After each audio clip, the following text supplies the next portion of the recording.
പുതിയ പുതിയ ഹോസ്പിറ്റലുകളും അതുപോലെ തന്നെ ഹോസ്പിറ്റലിന്റെ വലിപ്പവും കൂടിക്കൊണ്ടിരിക്കുന്ന ഒരു കാലഘട്ടത്തിലാണ് നമ്മളെല്ലാവരും ഉള്ളത്. ഒരുപാട് ഡോക്ടേഴ്സ് ഇപ്പോൾ ഇറങ്ങിക്കൊണ്ടിരിക്കുന്നുണ്ട്. ഒരുപാട് പുതിയ പുതിയ രോഗങ്ങൾ നമ്മൾ സാധാരണക്കാരായിട്ടുള്ള മനുഷ്യർ കഷ്ടപ്പെട്ടുകൊണ്ടിരിക്കുന്ന ഒരു ടൈം കൂടിയാണ്. കാരണം നമ്മുടെ ലൈഫ് സ്റ്റൈൽ ഇപ്പോൾ മാറി. നമുക്കിപ്പോൾ ഫുഡ്, അതായത് ഭക്ഷണം കഴിക്കാൻ വേണ്ടിയിട്ട് നമ്മൾ സമയം കണ്ടെത്തുകയാണ്, ഭക്ഷണം കഴിക്കാൻ വേണ്ടിയിട്ട് ജീവിക്കുകയാണ്.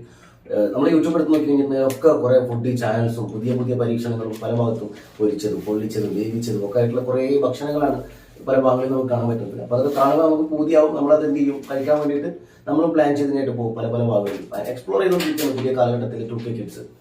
സത്യത്തിൽ നമ്മൾ ഒരു പഴയ ഒരു കാലഘട്ടം ഉണ്ടായിരുന്നു. വീട്ടിൽ പാചകം ചെയ്തിട്ട് ആഹാരം നമ്മളെല്ലാവരും ഒരുമിച്ചിരുന്ന് കഴിച്ചിരുന്ന ഒരു കാലഘട്ടത്തിൽ കേൾക്കാൻ അന്നില്ലാത്ത ഒരുപാട് അസുഖങ്ങൾ നമുക്ക് ഇന്ന് വന്നിട്ടുണ്ട് എന്നുള്ളതാണ്. എന്നുള്ളത് കൊണ്ട് തന്നെ എല്ലാം ബിസിനസ്സാണല്ലോ. ഇപ്പോൾ ഒരു ഹോസ്പിറ്റലിൽ അവർ നടത്തുന്ന ബിസിനസ്സാണ്. ഡോക്ടേഴ്സും അവർ പഠിച്ചിറങ്ങുന്നത് MBBS-നാണെന്നുണ്ടെങ്കിൽ 50 ലക്ഷം, അതുപോലെ തന്നെ MD എടുക്കണമെന്നുണ്ടെങ്കിലും 50 ലക്ഷം, അങ്ങനെ കോടികൾ ചെലവഴിച്ചിട്ടാണ് ഡോക്ടേഴ്സ് പുറത്തിറങ്ങുന്നത്. അവർക്ക് ആ പൈസ മുതലാക്കാൻ വേണ്ടിയിട്ട് അവരും ശ്രമിക്കും. ഒക്കെ കച്ചവടമായിട്ട് മാറിയിരിക്കുന്ന ഒരു കാലഘട്ടത്താണ്. നമുക്ക് ആരാണുള്ളത്? നമുക്ക് നമ്മൾ മാത്രമേ ഉള്ളൂ. നമ്മൾ ആരും ഉപദേശിച്ചിട്ട് ഇന്നത് കഴിക്കണം.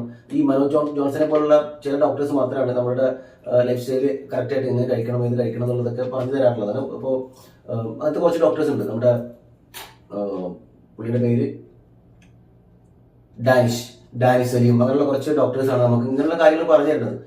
അല്ലാത്തവരൊക്കെ ബിസിനസിന്റെ ഭാഗമായിട്ട് സംസാരമൊന്നുമില്ല, നേരെ പോകും, എന്താ അസുഖം നോക്കും, അത് അതിനുള്ള മരുന്ന് എഴുതും. നമ്മളൊക്കെ മരുന്ന് ഇപ്പോൾ കഴിക്കുന്നത് എങ്ങനെ, ആഹാരം കഴിക്കും പോലെ 3 നേരം ആഹാരം കഴിക്കുന്നത് പോലെ മരുന്ന് കഴിച്ചുകൊണ്ടിരിക്കുന്ന ഒരു ടൈമാണ്. സത്യത്തിൽ നമ്മുടെ ലൈഫ് സ്റ്റൈലിൽ മാറ്റം വരുത്തേണ്ടത് ആരാണ്? ആരെങ്കിലും മാറി വന്നിട്ട് മാറ്റിത്തരും? ഇല്ല, നമ്മൾ തന്നെ മാറ്റം വരുത്തണം. ഇപ്പം നമ്മളൊക്കെ എന്ന് പറഞ്ഞിട്ടുണ്ടെങ്കിൽ വിദേശത്താണ്, നമ്മൾ സിംഗിൾ ലൈഫാണ് ഇവിടെ പോയിക്കൊണ്ടിരിക്കുന്നത്. നമുക്ക് എപ്പോഴും ഫുഡൊക്കെ കഴിക്കണമെന്ന് പറ്റണമെന്നില്ല, കാരണം നമ്മുടെ ജോലിയും കാര്യങ്ങളൊക്കെ ആയിട്ട്. അപ്പോൾ നമ്മൾ ശരിക്കും കഷ്ടപ്പെട്ട് ബുദ്ധിമുട്ടിയിട്ടാണ് ഹോട്ടലിൽ പോയിട്ട് ഭക്ഷണം കഴിക്കുന്നത്. വേണ്ട, നമുക്ക് വീട്ടിൽ കഴിക്കാൻ നമുക്ക് ആഗ്രഹം, പക്ഷെ മറ്റു വഴിയില്ലാത്തതിന് പേരിൽ നമ്മളൊക്കെ ഹോട്ടലിൽ ഭക്ഷണം കഴിക്കാറുണ്ട്. പക്ഷെ നാട്ടിലത്തെ സാഹചര്യം അതല്ല. ഇപ്പോഴത്തെ ചെറുപ്പക്കാരും ആളുകളൊക്കെ അവിടെ ഇവിടെയൊക്കെ പോയിട്ട് കൂടുതൽ ഹോട്ടൽ ഫുഡാണ് രാത്രിയിലൊക്കെ കഴിക്കുക. രാത്രിയിൽ വേവാത്തതും ചുട്ടതും ചുടാത്തതും ഒക്കെ ആയിട്ട് കഴിച്ചിട്ട് പ്ലെയിനായിട്ട് നേരെ പോയിട്ട് ഉറങ്ങാൻ. അപ്പോൾ പുതിയ പുതിയ അസുഖങ്ങൾ എന്ത് ചെയ്യണം, നമ്മൾ കണ്ടുപിടിക്കണം. അപ്പോൾ കാലഘട്ടത്തിനനുസരിച്ചായിട്ട് ആളുകൾ നന്നായിട്ട് മാറി എന്നുള്ളതാണ്. പക്ഷേ നമ്മുടെ ഒരു കുറച്ച് മൂല്യങ്ങളുണ്ട്, അല്ലെങ്കിൽ നമ്മൾ ശീലിച്ചിരുന്ന കുറച്ച് കാര്യങ്ങളുണ്ട്. നമ്മുടെ വീട്ടിൽ ഉണ്ടാക്കിയിട്ടുള്ള ഭക്ഷണം കഴിക്കുക, അതുപോലെ തന്നെ നമ്മുടെ ശരീരം അനങ്ങിയിട്ട് എന്തെങ്കിലുമൊക്കെ ചെയ്യുക, വ്യായാമങ്ങൾ ചെയ്യുക, അതൊന്നും ഇപ്പം ഇല്ല. ഇപ്പോൾ നമ്മൾ ബൈക്ക്, കാർ ഉറപ്പായിട്ടും വീട്ടിൻ്റെ ഉമ്മറത്തേക്ക് നമ്മളെ ബൈക്ക് എത്തുന്നുണ്ട്, അല്ലെങ്കിൽ കാർ എത്തുന്നുണ്ട്, തിരിച്ചും അതിൽ കയറിയിട്ട് നമ്മൾ പോകുന്നുണ്ട്. തൊട്ടപ്പുറത്തുള്ള കടകളിലേക്ക് നമുക്ക് പോകണമെന്നുണ്ടെങ്കിൽ പോലും നമ്മൾ നടന്നു പോകാറില്ല, ബൈക്ക് എടുക്കും അല്ലെങ്കിൽ കാർ എടുക്കും. നമുക്കൊന്ന് ചിന്തിച്ച് നോക്കിയാൽ മനസ്സിലാവില്ല നമ്മളിപ്പോൾ ലൈഫ് എങ്ങനെ പോയിക്കൊണ്ടിരിക്കണം.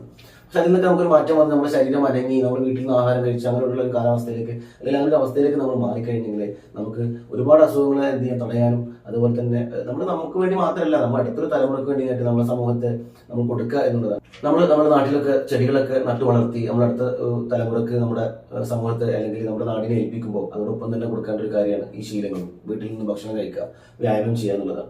കാരണം നമ്മൾ കഴിഞ്ഞ തലമുറ, ഞാൻ ഉൾപ്പെടെയുള്ള ആളുകൾക്ക് വേണ്ടിയിട്ടാണ് ഞാൻ ഇന്നോട് തന്നെ പറയുന്ന ഒരു കാര്യമാണ്. നമ്മൾ കഴിഞ്ഞൊരു തലമുറ, അല്ലെങ്കിൽ നമുക്ക് മുമ്പ് ജീവിച്ചു പോയിട്ടുള്ള ഒരു തലമുറ, അവരൊക്കെ ഒരുപാട് നല്ല പ്രായമുള്ള ആളുകളൊക്കെ ഉണ്ടായിരുന്നു. വലിയ വലിയ അസുഖങ്ങളും കാര്യങ്ങളൊന്നും ഉണ്ടായിരുന്നില്ല. പ്രായം അധികം, അതായത് പ്രായം കൂടുമ്പോൾ വരുന്ന നോർമലായിട്ടുള്ള കണ്ണിന്റെ കാഴ്ച കുറവ്, ചെറിയ മറവികളൊക്കെ, അതുപോലെ തന്നെ ശരീരത്തിനും ഒക്കെ ഒരു ക്ഷീണം വരിക, ഇതൊക്കെയാണ് നമ്മൾ കണ്ടിട്ടുള്ളത്. പക്ഷെ ഇപ്പോഴത്തെ അവസ്ഥ അതല്ല. കുഴഞ്ഞു വീണ് മരിക്കുന്നു പ്ലെയിനായിട്ട്. കിടന്നുറങ്ങുമ്പോൾ രാത്രി കിടന്നുറങ്ങുക, പിറ്റേ ദിവസം ആളും തീരെ മരിച്ചെന്നുള്ള വിവരമാണ് ചെറുപ്പക്കാരിൽ പോയി നമുക്ക് കാണാൻ പറ്റുന്നത്. അതൊക്കെ എന്തുകൊണ്ടെന്ന് വെച്ചിട്ടുണ്ടെങ്കിൽ നമ്മുടെ ശരീരം നമുക്ക് അനങ്ങാൻ പറ്റുന്നില്ല. ശരീരം നിർബന്ധമായിട്ടും എക്സസൈസും കാര്യങ്ങളൊക്കെ ആയിട്ട് അനങ്ങേണ്ട ശരീരം അനങ്ങണില്ല. അത് മാത്രമല്ല, ഈ ഭക്ഷണത്തിന്റെ കാര്യത്തിൽ അമിതമായിട്ടുള്ള കൊഴുപ്പ്. ഇപ്പോൾ തമിഴ്നാട് മയോണൈസ് നിരോധിച്ചിട്ടുണ്ടായിരുന്നു. മയോണൈസ് തമിഴ്നാട്ടിലില്ല. തമിഴ്നാട്ടിൽ ഒരുവിധം ഹെൽത്തി ആയിട്ടുള്ള മേഖലകളിലൊന്നും മയോണൈസിന് എന്ത് ചെയ്യുന്നില്ല, കൂടുതൽ പ്രാധാന്യം കൊടുക്കുന്നില്ല എന്നുള്ളതാണ്. പക്ഷെ നേരെ മറിച്ച് നമ്മുടെ കാര്യം അതല്ല. നമ്മുടെ കേരളത്തിൽ എല്ലാ ഫുഡിനൊപ്പം മയോണൈസാണ്. ഇപ്പോൾ നമുക്കിപ്പോൾ ഷവായ എടുത്ത് നോക്കുകയാണെന്നുണ്ടെങ്കിൽ, അൽഫാം എടുത്ത് നോക്കുകയാണെന്നുണ്ടെങ്കിൽ, അല്ലെങ്കിൽ ഇപ്പോൾ മന്തിൻ്റെ ഒപ്പം, ബിരിയാണിൻ്റെ ഒപ്പം, അങ്ങനെ എല്ലാ ഫുഡും പൊറോട്ട നോർമലി വാങ്ങിക്കുമ്പോൾ എല്ലാത്തിൻ്റെ കൂടെ മയോണൈസും അതുപോലെ തന്നെ കെച്ചപ്പും അങ്ങനെയുള്ള കെമിക്കൽ അടിച്ചിട്ടുള്ള സാധനങ്ങളാണ് നമുക്ക് തരുന്നത്. പക്ഷെ അതൊക്കെ വലിയ ടേസ്റ്റുള്ള സാധനങ്ങളാണ്. അതൊക്കെ എടുത്തുകൊണ്ട് നമ്മൾ വാരി വലിച്ച് കഴിക്കാറുണ്ട്. കഴിക്കുമ്പോൾ ഉണ്ടാവുന്ന ബുദ്ധിമുട്ട് എന്താ? നമ്മുടെ ആയുസ് കുറയാണ് ചെയ്യുന്നത്. ആയുസ് കുറേ മാത്രമല്ല ചെയ്യുന്നത്, പല പല രോഗങ്ങളും വന്നു കഴിഞ്ഞിട്ട് ശരീരം ക്ഷീണിക്ക്, ശരീരം ബുദ്ധിമുട്ടി, കുറേ പണം ചെലവാക്കി, കടം പേടിച്ച് ഹോസ്പിറ്റലിൽ കൊണ്ട് ചികിത്സിച്ച് എന്നിട്ടും ആളെ തിരിച്ചു കിട്ടോ? ഇല്ല. ഒരു എന്താ പറയുക, പിന്നെ ക്ഷീണിതനായി കുറേ മരുന്ന് കഴിച്ചിട്ടുള്ള പിന്നീടുള്ള ജീവിതമാണ്. അപ്പോൾ ഇതൊക്കെ ശരിക്കും ഞാൻ എന്നോട് തന്നെ സ്വയം പറയാറുണ്ട്, പരമാവധി ഒഴിവാക്കാറുണ്ട് ഹോട്ടൽ ഫുഡ്. എന്നിരുന്നാലും ചില സമയങ്ങളിലൊക്കെ ബുദ്ധിമുട്ടുകൾ കാരണം കഴിക്കാറുണ്ട്. പക്ഷെ എന്നിരുന്നാലും അമിതമായിട്ട് ഞാൻ ഇത്തരത്തിലുള്ള സാധനങ്ങൾ കഴിക്കാറില്ല എന്നുള്ളതാണ്.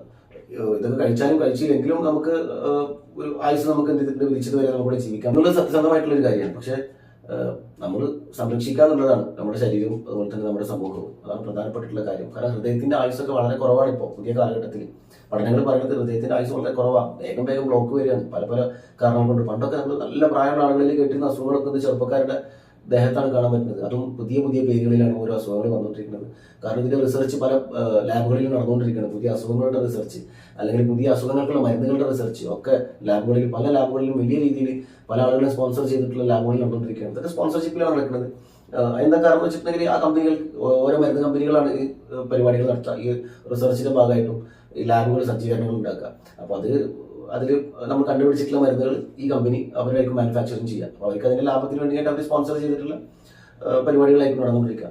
അപ്പോൾ എന്താ പറയുക, ഒരു മോശപ്പെട്ടിട്ടുള്ളൊരു കാലഘട്ടം എന്ന് വേണമെങ്കിൽ നമുക്ക് ഈ പറയാം. നമ്മുടെ ഭക്ഷണ രീതികളൊക്കെ മാറി, പഴയ ഫുഡ്, ഇപ്പോൾ കഞ്ഞി പയർ അല്ലെങ്കിൽ കഞ്ഞി അങ്ങനെയുള്ള ചമ്മന്തി അതൊക്കെ മാറിയിട്ട് ഇപ്പോൾ വീടിനകത്ത് തന്നെ ഇൻസ്റ്റന്റ് ആയിട്ട് ഉണ്ടാക്കാൻ പറ്റുന്ന രീതിയിൽ നമുക്ക് ചിക്കനിൽ മസാല തേച്ചിട്ട് വരുന്ന പരിപാടികളുണ്ട്. അതുപോലെ തന്നെ ദോശമാവ് വരെ ഇൻസ്റ്റന്റ് ആയിട്ട് നമുക്ക് കിട്ടും. ചപ്പാത്തി, നമ്മൾ കഴിച്ചുകൊണ്ടിരിക്കുന്ന ചപ്പാത്തി വീട്ടിൽ കിട്ടിയിട്ട് നമ്മൾ എന്ത് ചെയ്യണം, പത്തിരി പോലെ ആക്കിയിട്ട് കഴിച്ചിരുന്ന പോലെയല്ല. ഇപ്പോൾ പകുതി വേവിച്ചിട്ടുള്ള ചപ്പാത്തി അത് കുറച്ച് ദിവസം ഇരിക്കും. അതിലും അത്യാവശ്യം കെമിക്കൽ ഉണ്ടാവണമല്ലോ, അല്ലെങ്കിൽ അതങ്ങനെ ഇരിക്കില്ല. അത്രയും കയറാത്ത ഒരു പാക്കറ്റിനകത്ത് അത് ഇരിക്കില്ല എന്നുള്ളതാണ്. അപ്പോൾ എല്ലാത്തിലും കെമിക്കലാണ്. എന്ത് വിശ്വസിച്ച് കഴിക്കും, കുട്ടികൾക്ക് എന്ത് വാങ്ങിച്ചു കൊടുക്കുമെന്ന് അറിയില്ല. ഇപ്പോൾ ജ്യൂസിന്റെ കാര്യം തന്നെ ഒരു വീഡിയോയിൽ കണ്ട് ജ്യൂസൊക്കെ വന്നിട്ടുള്ളത്. ജ്യൂസൊക്കെ ഉണ്ടാക്കുന്നത് എങ്ങനെയാണ്, നമ്മളതൊക്കെ കുട്ടികൾക്ക് വാങ്ങിച്ചു കൊടുക്കാറുണ്ട്. നമ്മൾ ഫ്രഷ് ആയിട്ട് ജ്യൂസ് അടിച്ച് കഴിക്കാനുള്ള സംവിധാനമുണ്ട്. എല്ലാ വീട്ടിലും ഫ്രിഡ്ജുണ്ട്, എല്ലാ വീട്ടിലും പാലും അതുപോലെ തന്നെ എല്ലാ സജ്ജീകരണങ്ങളും ഫ്രിഡ്ജിനകത്തുണ്ടാവും. അതുപോലെ തന്നെ മിക്സി എല്ലാ വീട്ടിലുണ്ട്, നല്ല പവറുള്ള മിക്സി. പക്ഷെ തേങ്ങ മാത്രമേ നമ്മൾ ഇറക്കുള്ളൂ. നമ്മൾ ഫ്രഷ് ജ്യൂസ് അടിച്ച് കഴിക്കാറുണ്ട്, അതുമില്ല. അതൊക്കെ പുറത്തുനിന്ന് വാങ്ങിക്കലാണ്. അതായത് ഈ എന്താ പറയുക, കൃത്രിമമായിട്ട് ഉണ്ടാക്കിയിട്ടുള്ള പാക്കറ്റുകളാണ് നമ്മൾ വാങ്ങി കഴിക്കുന്നത്. അത് എത്രത്തോളം കഴിക്കുന്നത് അത്രത്തോളം ഡാമേജ് ആവണം, നമ്മുടെ അരിപ്പ പോലെ ആവണം നമ്മുടെ ശരീരത്തിന്റെ ഉത്ഭാഗം. പിന്നെ നമ്മൾ കണ്ടിരുന്ന പ്രധാനപ്പെട്ട ഒരു കാര്യമാണ്, നമ്മുടെ നാട്ടിലൊക്കെ ഈ ഫുഡ് ഇൻസ്പെക്ടർമാരെന്നൊക്കെ പറഞ്ഞാൽ വലിയ കോമഡിയാണ്. സത്യത്തിൽ ഈ ഹോട്ടലുകൾ, വലിയ 3 സ്റ്റാർ 5 സ്റ്റാർ ഹോട്ടലുകൾ, ഈ ഹോട്ടലുകൾ ശരിക്കും രാഷ്ട്രീയക്കാരെ വില കൊടുത്ത് വാങ്ങിക്കും. കാരണം വെച്ചിട്ടുണ്ടെങ്കിൽ രാഷ്ട്രീയക്കാർക്ക് ഒരു പിരിവിന് പോയി കഴിഞ്ഞാൽ വലിയ എമൗണ്ട് ഒക്കെ സ്പോൺസർ ചെയ്യണമെന്നുണ്ടെങ്കിൽ ഇത്തരത്തിലുള്ള മുതലാളിമാരെ വേണം. അപ്പോൾ അവർ രാഷ്ട്രീയക്കാരെ വില കൊടുത്ത് വാങ്ങും. രാഷ്ട്രീയക്കാരെന്തിരിക്കണം, അവർ അടിമകളെ പോലെ ഉദ്യോഗസ്ഥന്മാരെ നിർത്തിയിരിക്കണം. ശരിക്കും നീതി നടപ്പാവില്ല, അതായത് തർക്കമൊന്നുമില്ല. ഈ ഹോട്ടലുകൾ റൈഡ് ചെയ്യുക, അവിടുത്തെ പഴയ ഭക്ഷണങ്ങൾ എടുക്കുക, അമിതമായിട്ടുള്ള കൃത്രിമ പരിപാടികൾ ചെയ്യുക, ഇതിനൊന്നും ഇപ്പം എന്തില്ല, വേറെ വാല്യൂ ഒന്നുമില്ല. സത്യത്തിലൊക്കെ നടക്കണില്ല എന്നുള്ളതാണ്. ഇപ്പൊ നടന്നൊക്കെ തന്നെ അത് ഒതുക്കാനും അവർക്കറിയാം. അപ്പോൾ ശരിക്കും നമുക്ക് ആരാണെന്ന് വെച്ചിട്ട് നമുക്ക് നമ്മളെ മാത്രമേ ഉള്ളൂ. നമ്മൾ ചിന്തിച്ച് പ്രവർത്തിച്ചില്ല എന്നുണ്ടെങ്കിൽ നമ്മൾ കേടാവും, അല്ലെങ്കിൽ നമ്മുടെ തലമുറ കേടായി പോകും. അതാണ് ഇതിലിപ്പോൾ സംഭവിക്കാനുള്ളത്.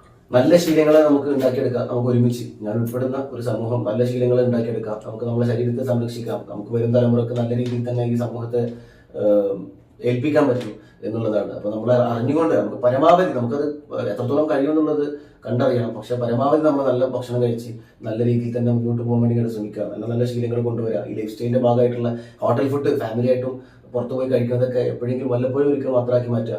വീട്ടിൽ തന്നെ ഭക്ഷണം ഒരുമിച്ച് പാകം ചെയ്ത് കഴിഞ്ഞിട്ട് ഒരുമിച്ചിരുന്ന് കഴിക്കുക എന്നുള്ളതാണ്. കെമിക്കലില്ലാതെ നല്ല ഭക്ഷണം കഴിക്കുക എന്നുള്ളതാണ്.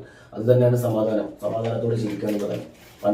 മുമ്പ് കാലങ്ങളിൽ നമുക്ക് പണം ഉണ്ടായിരുന്നില്ല, പക്ഷെ നമുക്ക് നല്ല മനസ്സമാധാനം ഉണ്ടായിരുന്നു വീട്ടിൽ ഭക്ഷണം കഴിച്ചിട്ട്. പക്ഷെ ഇപ്പൊ അങ്ങനെയല്ല. നമ്മുടെ കയ്യിലൊക്കെ പൈസ പഴയതിനേക്കാളും ഒരു ഇച്ചിരി കൂടിയിട്ടുണ്ടെങ്കിലും നമുക്ക് അതിനനുസരിച്ചിട്ട് തന്നെ നമ്മളെ സമാധാനം പോയി എന്നുള്ളതാണ്. അതുപോലെ തന്നെ ശാരീരിക ക്ഷമതയും കുറഞ്ഞു എന്നുള്ളതാണ്.